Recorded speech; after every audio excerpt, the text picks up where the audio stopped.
Dok buah anggur dan buah kurma. Nyamban. Untuk hidung kuhai, lun bak jambe teruk disap. Bak langsak teruk disap. Ternyata lun gimana? Nak wajib takut bahan. Ternyata hana wajib takut. Yang wajib takut dok buah kurma dan buah anggur. Nyamban. Dan bermula maksud dengan dua ini dua buah-buahan, itu buah kurma kering dan anggur kering. Ya, ternyata kan manusia matang ya nak basah. Buah kurma juga nak basah.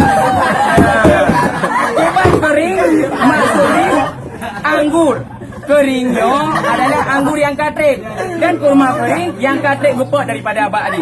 Yan, bek hana umpung keban anggur kering keban anggur basah. Bek hana rencana tu buah anggur ka kering, buah kurma juga ka kering. Culuk lah iyo ngabek terus sah. Hana, dia ada nama aji ka kering dengan diri drok, maka wajib